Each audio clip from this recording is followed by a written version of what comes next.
Hi, have you been recently offended? So I have been inundated on Facebook with the whole thing about Fender and their winning inside the EU, essentially banning people from being able to make replicas of Stratocasters. So a couple of things to point out really. I just find the general backlash from it slightly short-sighted and also slightly childish. So one of the things that really does bug me is people make it like the world is ending, and actually no, this only affects inside of the EU.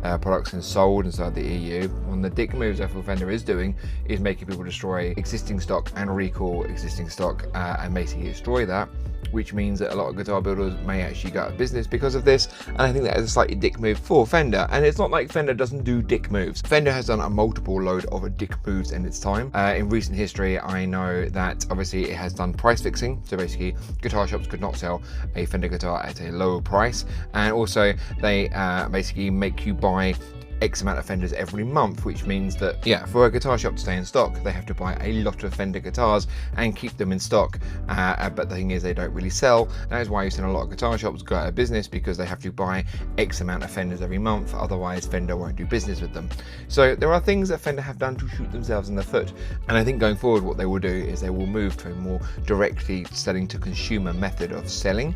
And also the other thing is controlling their image and who is able to make Fender Stratocasters and Telecasters, and I kind of don't disagree with it. I feel that a lot of people have got a lot of vitriol because they see like little guy guitar builders and they're saying, oh, you know, the creativity, man, all of the people that, like, you know, so creative. I'm sorry, you're making something that already exists. This is not creative. This is like making a cover of a song and then saying that you've made a whole new song. You haven't done anything creative, really.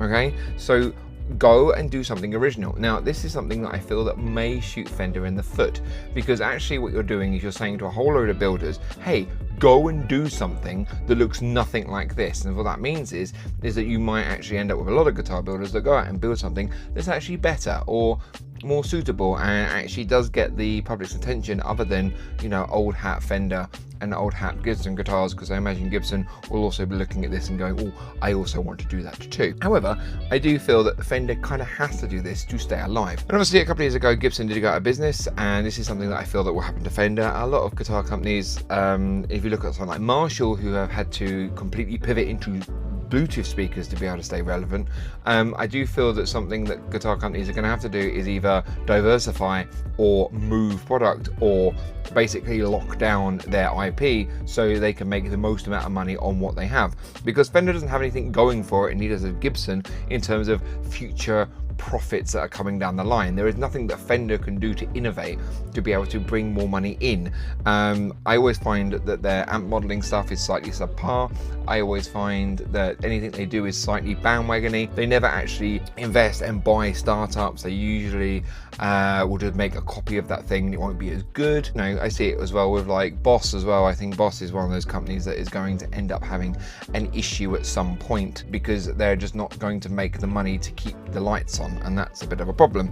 And this is why I think Fender actually are doing this, is because you kind of have to. So if we want Fender to keep existing, then unfortunately Fender will be the only ones who can make a Stratocaster or a Telecaster or, you know, a Jaguar, because that is their IP. That is what they make. You can't make copies of it, because it means that they will go out of business. And if they go out of business, then some people might be going, well, I don't care.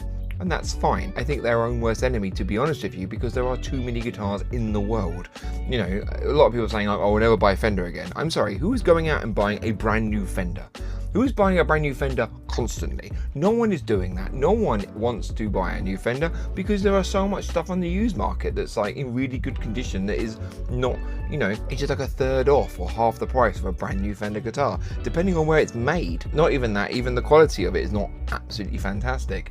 So reality, you know, they kind of have to do this, and I think it's something that has to be done. You don't really see it in any other industry. You know, you don't see like cars, for example, being remade under a different brand. If you want to remake a car, which it does happen in abroad, you have to buy all of the licensing and, you know, the molds and stuff. You can't just go and make a complete clone of a car. Don't understand this level of like hatred towards Fender. Because like, one, Fender has always been a corporate shill. Even Leo Fender hated Fender. You know, they were owned by CBS. Now it's like, oh my god, man, like, oh, this is too far, man, too far. Too far. This is too far, is it? This is the point. This is the you know, the straw that broke the camel's back in terms of Fender being corporate shills, is the fact that they have banned people from making something that admittedly they are essentially the people that designed and made it. I don't think it has, like, you know, and I've seen the argument that people saying, oh well, people in Fender didn't actually design it, so why should they make the money on it? It's like, well, to be honest with you, that doesn't matter, you know, because it's something that is inherently Fender. The Fender Stratocaster is Fender. And again, I will reiterate the point that I said earlier, which is people should go out and design new stuff. If you go out and design new stuff, new guitars, how many Fender Stratocasters are there in the world? How much reconstituted stuff? Guitars that I actually love are stuff from like the 1960s that's a little bit odd.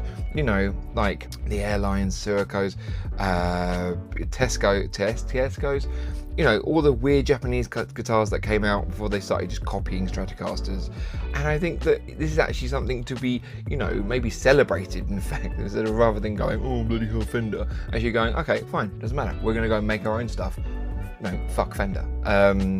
And I just don't understand why people are so angry. It just seems a little bit childish and a little bit petty. So what are your thoughts on this thing? I'd really like to know down in the comments below.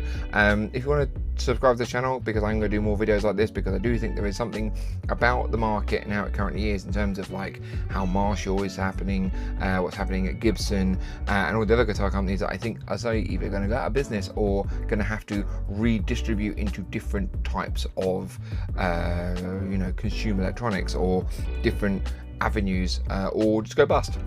So yeah, if you're interested in that, then please subscribe, and I'll see you next one. Bye.